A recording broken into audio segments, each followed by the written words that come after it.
Welcome to the Michigan Football Junkies podcast. I'm Jeremy Miller, and we're going to jump into a couple different news and notes here before we get into our interview with Mr. Tyler Morris. Cole Cabana, man, he's our 2023 running back. He's committed to the University of Michigan, and he is just ridiculously fast. He has hand-timed times of 4.28 and 4.34 for the 40-yard dash. He ran the 60 meters in 6.82, and in the 55-meter split, he had the fourth best time in Michigan, in the state of Michigan's history. The 6.82 was the 12th best all time in the state of Michigan. Cole is going to be a home run threat. So, very excited to see how he's doing. You know, as far as with the team, we're hearing a lot of different good things. We just keep hearing more and more news out of the spring ball. Hearing that the offensive line is looking very good and deep. That's something we haven't been able to say in a while. We looked really good last year, but we had no injuries.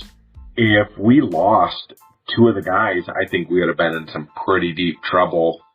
But with Sharon Moore there taking control of that offensive line, I think he has turned it around. The younger guys are really responding. I cannot believe how well Coach Moore is doing. We have Tristan Bounds, who's a mammoth. He's just a mammoth offensive lineman. He's 6'7", 6'8". Now he's playing around about 300 pounds. Last year, I believe they have him listed at 275, 280, something like that. He is now around 300 pounds. He's put on some more weight, and when it's his term, which I think is going to be next year, he is going to be a beast. We're hearing enrollee Anthony. He may be the number one target by the end of the season. He is really starting to come into his own. We saw him take that flash and have a big game against Michigan State.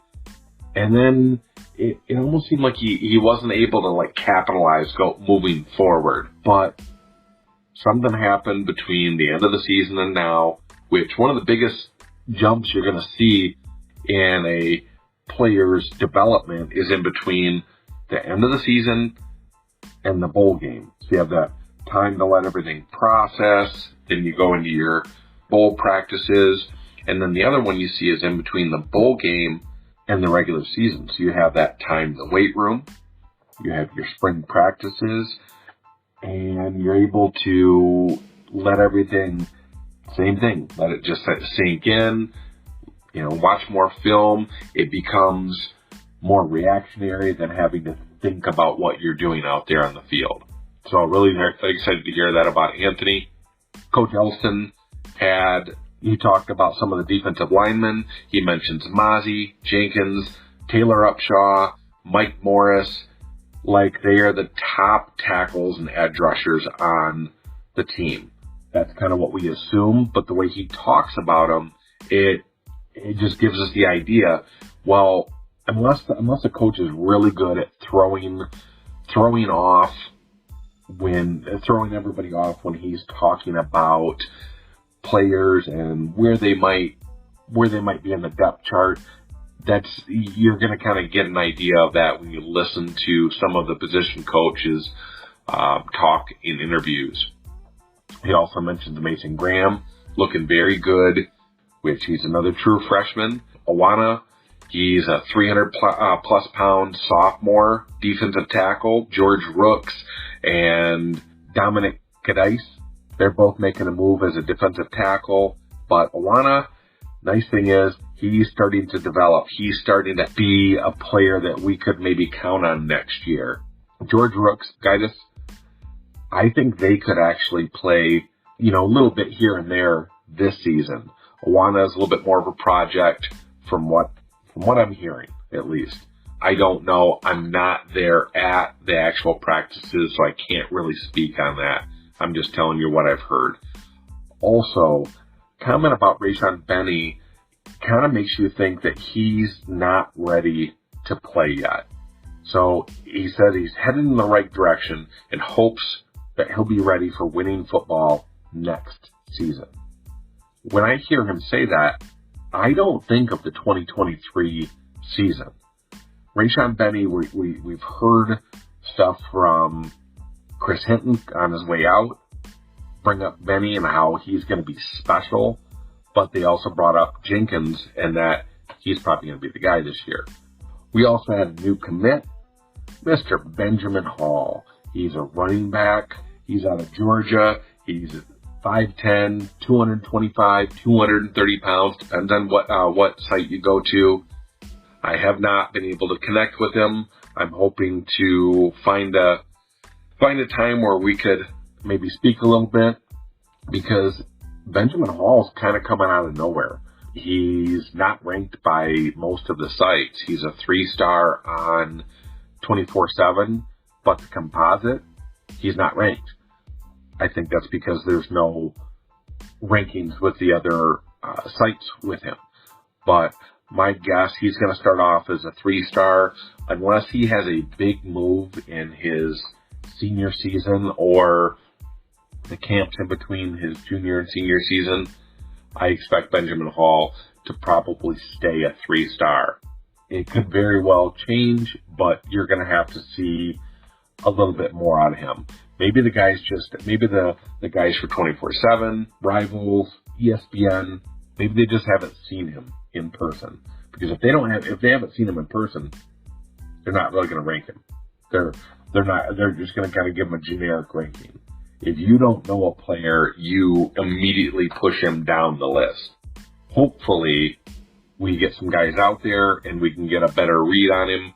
I have some film of him up on my YouTube channel, Football Junkies, and you can see that. I will be watching a lot of his film this year. Hopefully, I'll be able to get full games and do some cut-ups so you can see more plays of his, not just highlights. So, okay, so next up we have Tyler Morris. He is a really good sport because this is literally the second time we're recording this same exact interview. Tyler, thanks for coming on again. I appreciate it. No problem. Thanks for having me. Absolutely. So you've been on campus. You're an early enrollee. When did you actually make it on campus? We moved in January 2nd. All right. And then how long after that did the classes start? Right away. I think it was the 5th we started classes. So everything started moving fast once we got here. Yeah. So you're like jumping right into the fire. Yeah. Exactly. All right. So, outside of football, have you found anything on campus that you've been really impressed with, or off of campus, or just in the general Ann Arbor area? I don't know. We haven't really had much time to really go do something, but I think it's just been good to just actually be up here now. Sometimes on weekends or whatever, it would be just around town a little bit. Me and some like the other early enrollees. So I think the biggest thing is just actually being up here and meeting some of the guys, in my class that I didn't actually meet in person before. So that's just really what's been the best thing for me. Okay. And then, you said you don't really get off campus a whole lot yet because, you've been kind of pretty busy between lifts and spring practice and classes and all that stuff. So you probably haven't found like a favorite spot off campus yet, because I've heard there's some pretty good food up there. Yeah, I don't know. I'll have to see over the summer at some point. Well, I'm sure you guys you'll have a lot of teammates who'll be able to show you some good spots around there. Yeah. For sure. And then you have been going through some rehab with your ACL since last year. And how's that been going for you? It's been good. I think, I'm close to being back 100%.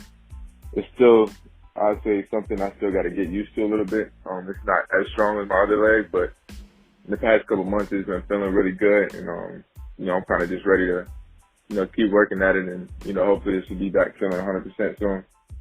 Are you running in full contact, with pads and everything, or do they have you maybe sit you out for that until you're 100%? Yeah, they keep me out. They keep me out right now from full contact and then one-on-one. But other than that, as long as it's not full-on tackle, then I do everything. That's phenomenal. All right, so Coach Herbert, we talked previously about some of the things he's been working on, working with you on, and how he's been changing your body. Can you talk a little bit about what that's been like?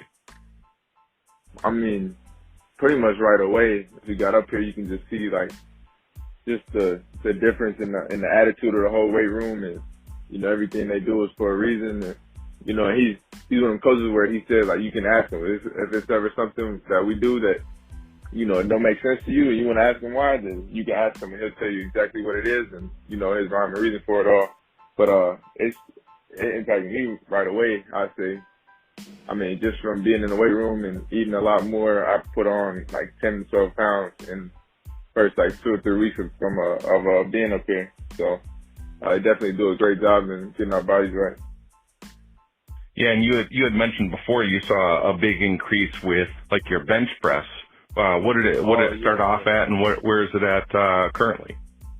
Yeah, so our baseline test I did 5 reps to 225, and then we did second test I think 6 weeks after, and that's the last time we tested it. And I was at 14 after 6 weeks, so they definitely get us developed fast.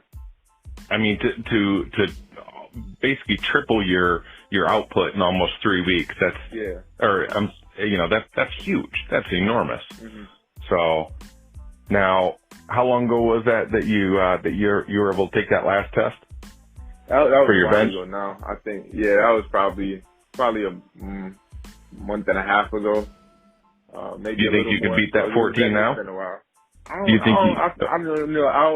think I can get a little more than before. So I feel like I've definitely still been growing since then. So. Now, you got 2 other wide receivers that are on campus same time as you. Obviously, you have a great camaraderie because you're teammates, but do you kind of go against Amarion or Darius and, try and compete and put up more reps than them, or, is that kind of a good camaraderie, but at the same point, you're able to rival each other a little bit and kind of go, kind of push each other?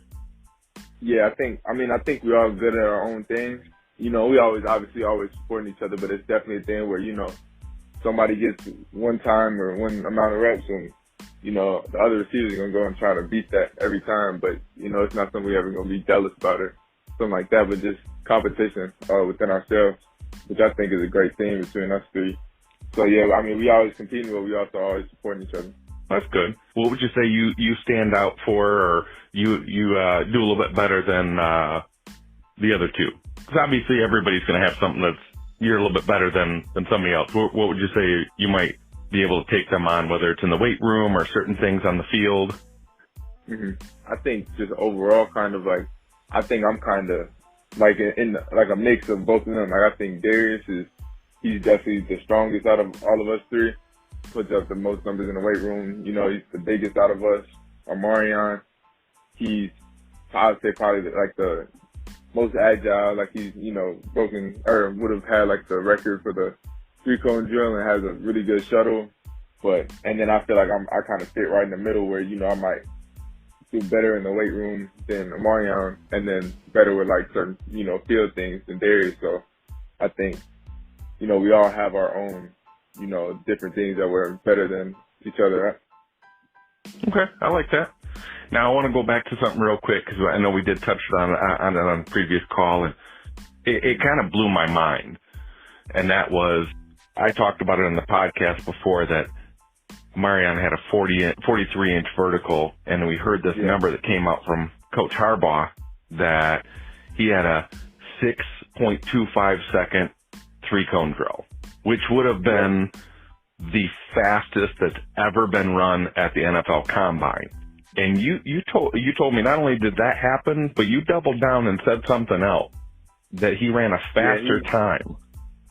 Yeah, he ran a 6.19. I think the rep before or something like that, and I think he had just missed the line, so they didn't count it. But yeah, I can't even explain it. It's just amazing how well he's able to do that drill. How did the team and the coaches react to that? Was that something as big as it is, to somebody like me? Because I've always followed the draft and the numbers behind it. Did everybody kind of freak out about that, or were they just like, well, dang? Yeah, so at first, we were seeing the times, and everybody was like, is that, that's real or whatever. And then one of the days after, during the workout, once we got done doing all the the field drills, Coach Herb brought everybody in that workout up, and we had him and two other guys go to see who can get the fastest time, and that's when he ran that. But everybody was, surrounding them running, and once he got it, and Coach Herb told us the time, everybody went crazy. That's insane. Do you have a player that you've always looked up to or tried to model yourself after, or just maybe even certain aspects of your game? Do you have any player like that, or did you never really do that? Yeah, I'd say in the past couple years, I think Keenan Allen and then Odell probably been the two that I look at the most, just to try to take pieces of their game. And then just like Devontae Adams, I try to take pieces of his game. I always look at different receivers to get different things. I say those are probably the biggest three that I look at.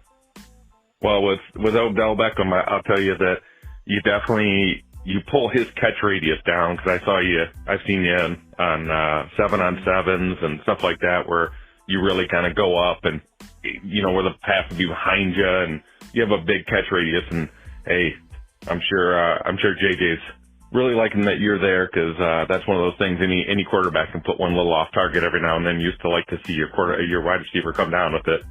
Yes, sir. So that's always really good. Out of all the defensive backs, is there anybody that's tougher to go against than another one, or are they all a little bit about the same for you?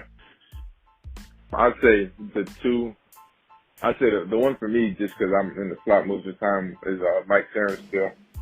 He's just at the nickel spot. He's tough. He's smart. I mean, he played receiver for 3 years here, so he's always he thinks like a receiver. So when he's going up in certain looks and stuff, he knows what to expect. He's real patient. So it's hard to get inside of him, and he's physical, coming down to stop the run. So he's definitely one. And then I say Will Johnson. I don't go against him as much, but just a couple of times I have. He's real technical. He's, one of the big, long corners. And he seems to just have all the tricks that you might not think of to just to stay on you. So he's definitely one that I would say is pretty difficult. Okay. Now, out of all the coaches there, besides your position coach, do you have one coach that is maybe one of your favorites, just because I don't know, maybe they're a little easier to talk to, or maybe they're just super funny or anything like that? Do you have any other coaches around that you really enjoy talking to besides, your position coach?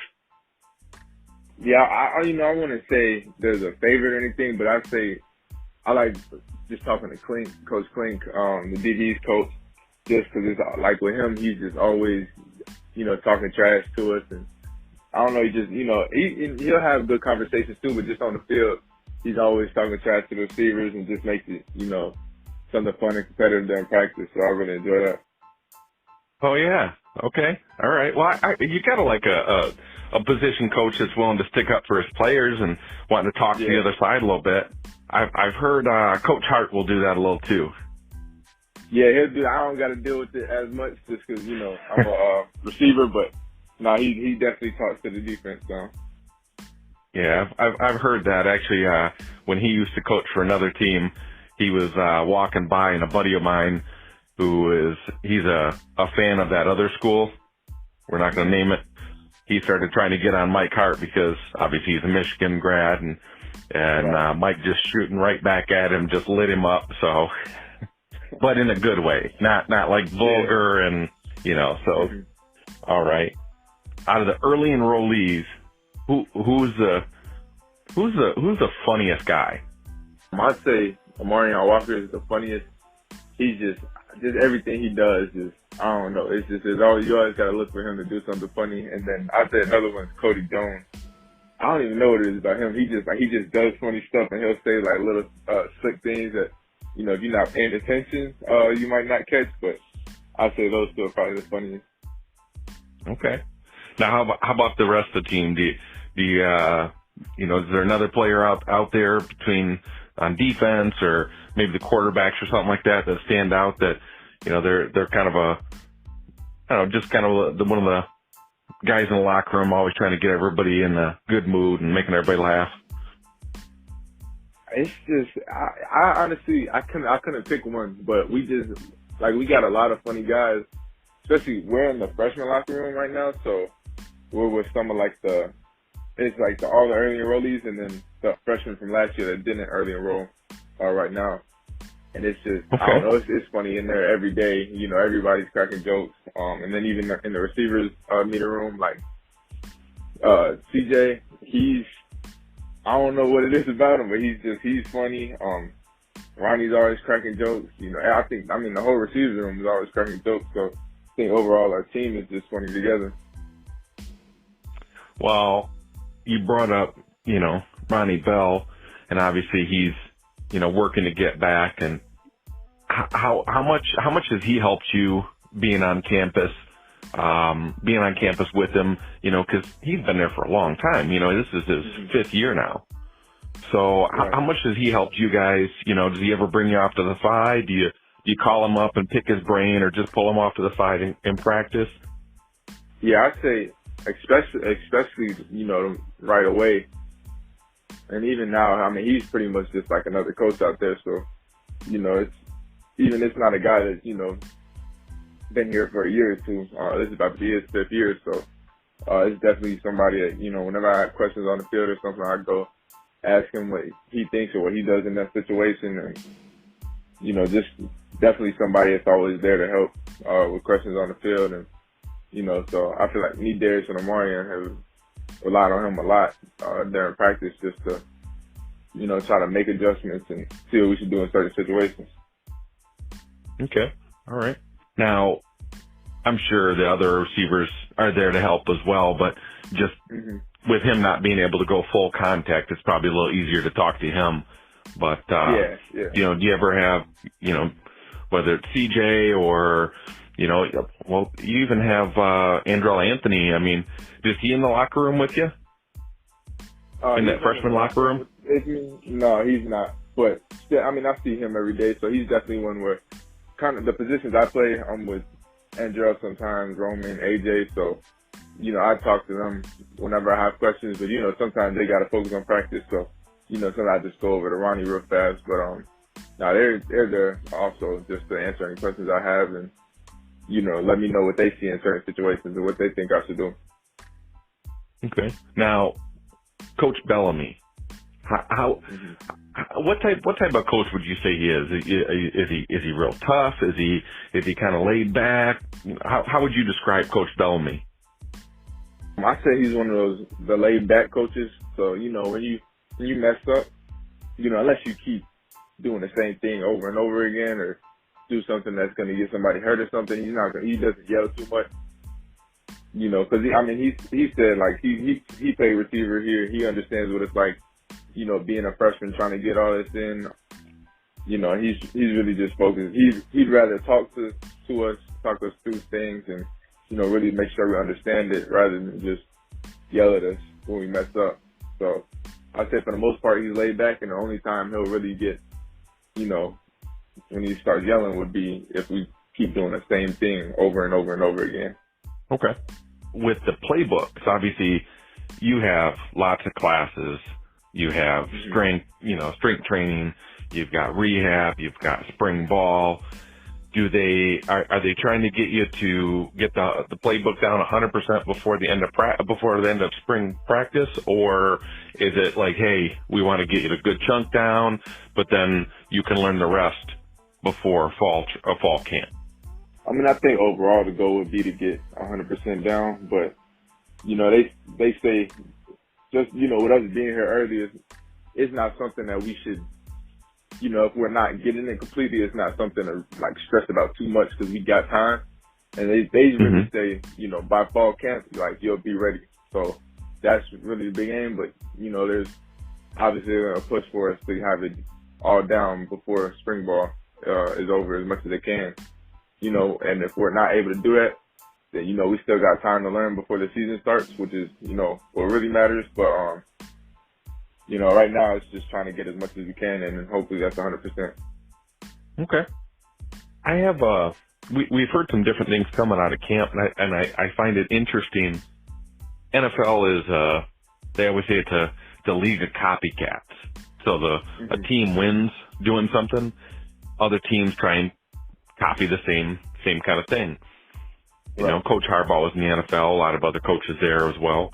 And, we're hearing some wide receivers are getting more carries as well.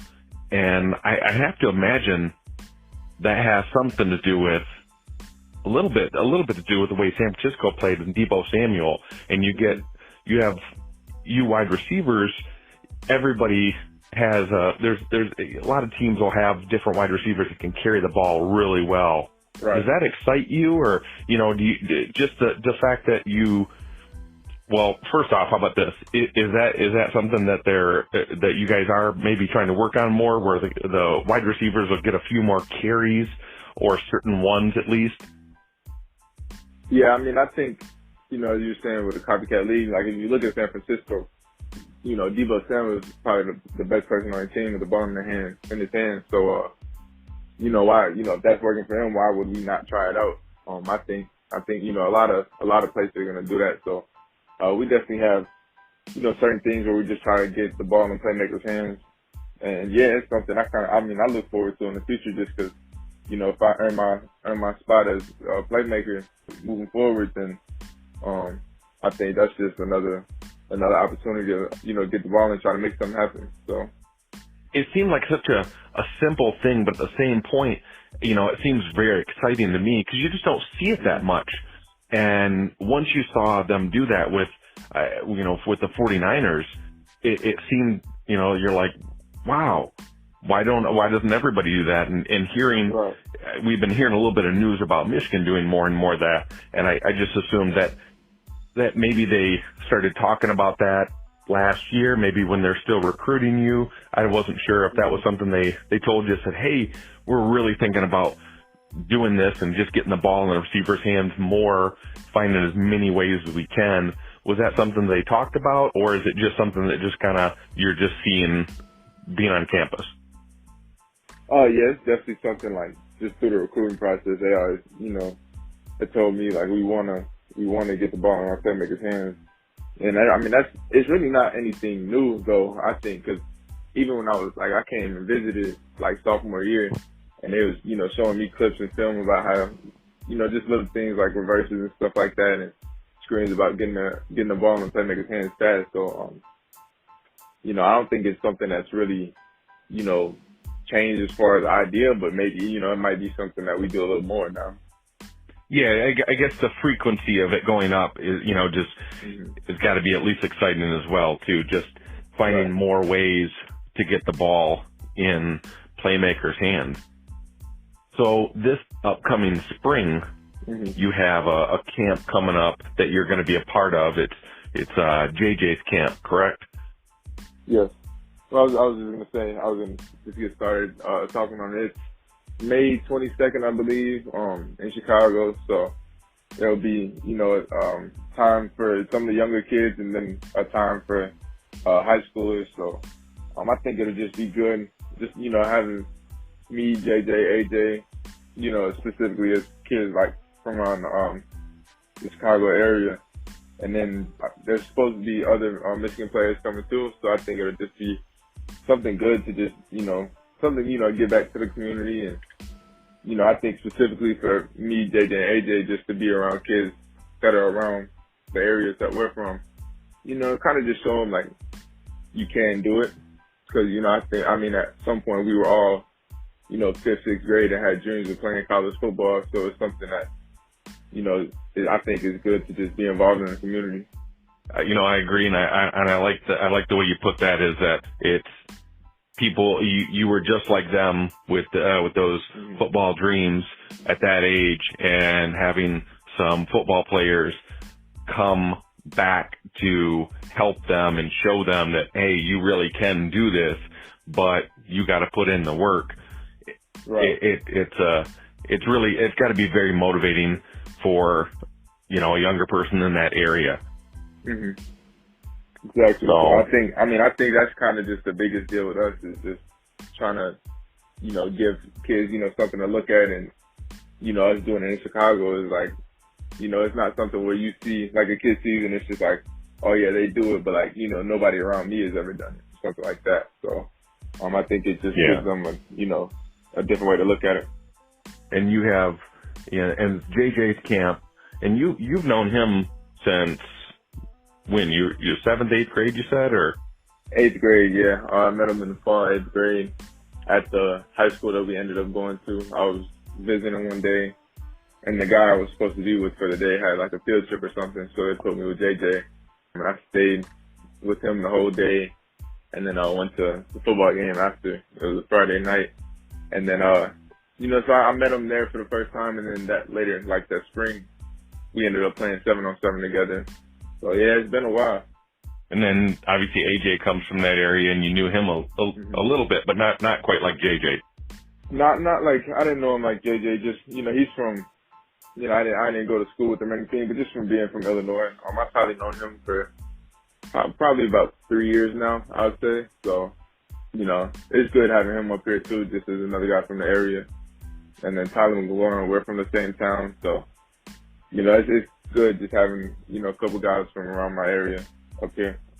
You know, it's got to make it nice and familiar and make it a little easier.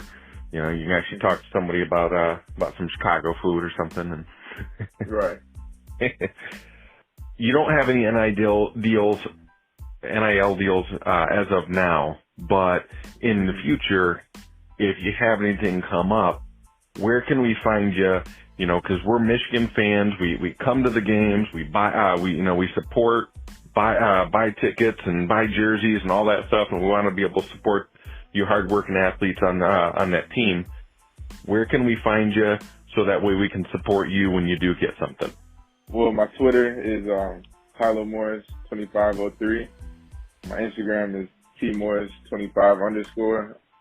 And yeah, kind of just, you know, with the NIL stuff, I don't have anything right now, but I'm really, you know, I'm open to any opportunities moving forward, and you know, really trying to get that started. Absolutely. Tyler, I greatly appreciate this.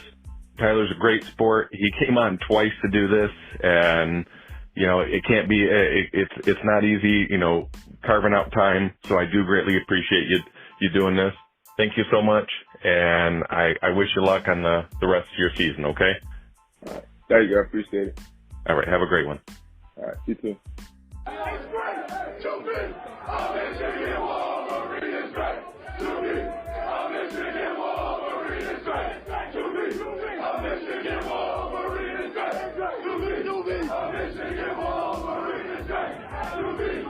Michigan